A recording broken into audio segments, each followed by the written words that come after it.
Are you concerned with how you're going to keep your valuables safe? Today we're going to introduce you to a unique option that you just may want to consider.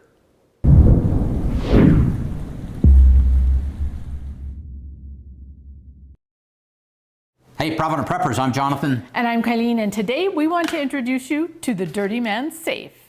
Now this is kind of cool because it's just this little safe that you can put small valuables in and bury it where no one knows where it's at. I thought it was very interesting because when I first saw these, I thought, well, you know, I could probably build these for less than buying them. But once you start comparing the cost of all these materials and, you know, the nice handle and everything, turned out it wasn't that bad a deal. That kind of changed my opinion. And it comes in a variety of sizes, all the way from the Dirty Girl, which is this one, which is 3 inches by 5 inches, to the Dirty Man, which is 3 inches by 10 inches, and then up to the Dirty Old Man, which is 4 inches by 10 inches. So a little bit bigger. So let's show you how this works. Obviously, you're going to dig a hole. So you got to get out there, dig a hole, then the sleeve will go in, and you'll want to dig that hole a foot deeper than the top of the safe. So you want that safe down in the ground and then a foot on top of that. So that's how deep your hole's going to be. And depending on your soil, it would be really nice to have a post hole digger and dig a nice small hole. But we have such rocky soil that wasn't even a possibility for us. Then once you've got that hole, you're going to put the sleeve down in there. And we kind of filled a little bit around the sleeve just to stabilize that so that this would stay upright and not be moving around. So we put some soil in. Then, of course, we put in the safe, put the cable through the slot in the cap, put the cap on. Then you're going to coil up that cable because you want that handle on top. You want that handle where you can get to it. And once you need to dig that up, once you can get to that handle, it pulls right up and out. And I was really impressed with how easily that just came right up and out because it's inside this sleeve. And talking about finding a place to bury it, you want to bury it where you know where it's at, but it doesn't make sense to other people. The whole, when you get your Dirty Man safe, it comes with instructions, but it also comes with a grid so that you could draw a little treasure map. Don't lose it, and don't let anybody else see where it is. That kind of excites me, the whole treasure map thing, you know. But yes, you definitely want to know where that is. We know of a situation where a substantial amount of money was put in by some people's parents, and it was buried somewhere. And then they got dementia. And now nobody can find it. Nobody knows where it is, but they know that there's a substantial amount of money buried in the ground. The advantages that I see to this safe is that you can pretty much bury it anywhere and it retrieves quickly and easily. The safe is waterproof, which is really important. Anything in the ground, you've got to make sure that it's waterproof.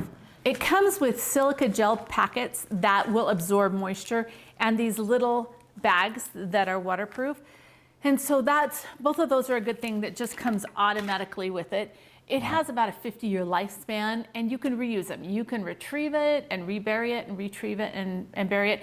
The other thing that it might be really good for is these in and of themselves are not fireproof, right? This would melt.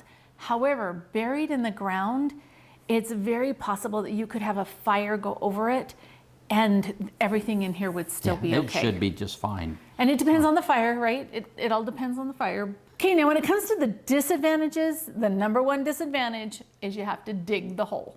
And that's why we hire Gavin, the buff boy, our neighbor kid. He loves to dig holes. He loves to do whatever because he gets paid for it. So yeah, I think he loves the money, not the work. Another disadvantage that I see is the privacy. So you've got to find a time to bury this when nobody can see you doing it. Yeah. And so you've got to be careful. And then the location map, you've either got to know where you've buried it or make sure that map. But again, the problem of knowing where you buried it, if I get dementia, it's gone. So somehow you've got to be able to relocate that thing so that whoever comes after or whoever gets that knows where to find it. Now let's talk a little bit about salting, because you don't want somebody who knows you have it in the yard taking a metal detector, trying to find all those gold and silver doubloons that you have stored in your yard. You have That's right. buried in your yard. And that's one of the things I really like. Howard's the guy that runs this company.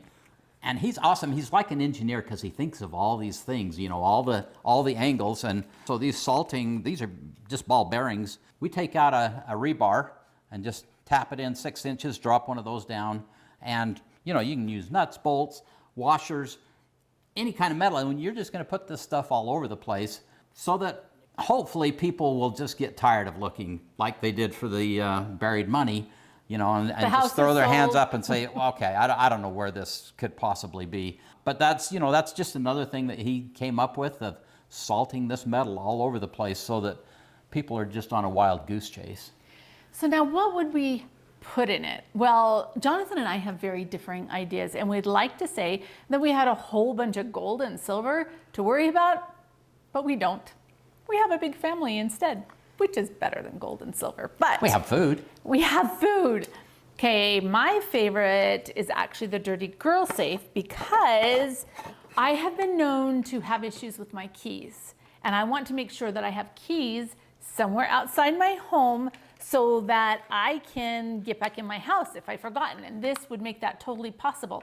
I could also tell somebody where this was if I really, really trusted them. So I put the keys inside of a little Mylar bag, and then I'm just gonna put these in there. And then I figured, if I've locked my keys out of the house, it's gonna be a really bad day. So I'm going to put chocolate in here because I know that that's gonna make me feel better.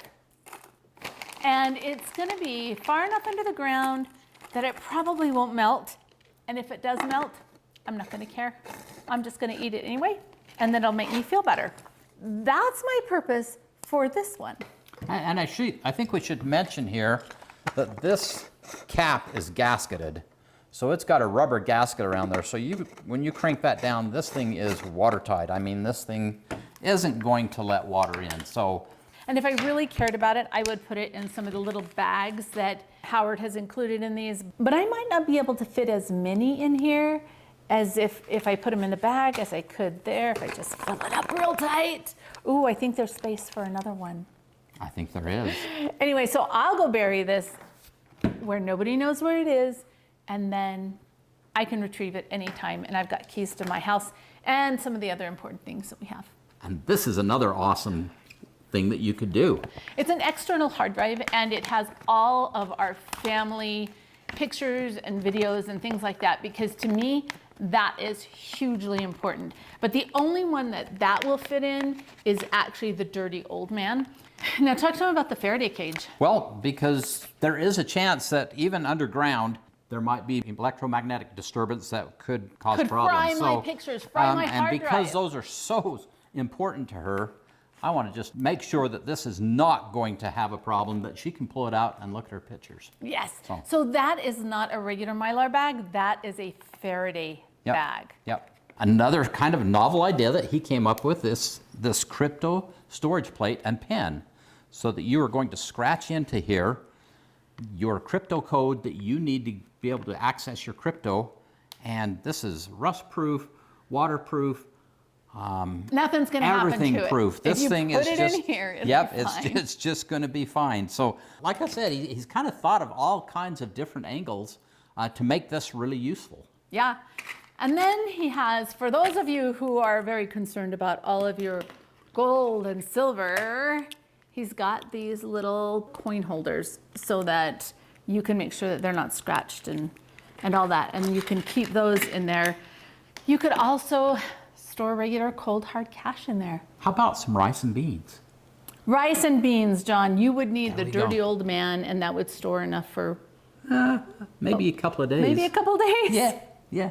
Thanks to Howard for sending these out to us. If you use the promo code Provident10, you get 10% off, as well as some other goodies that Howard is willing to include for all of our viewers. So, I mean, these are still a little bit pricey, but the value is definitely there. If you need a place to store something that is where nobody is gonna find it, this might be the option for you. Or if you wanna store your chocolate where none of your kids can find it, there you go. Now for the question of the day. Mama wants to store chocolate. What would you store in your little dirty man safe? Share with us. And thanks for being part of the solution.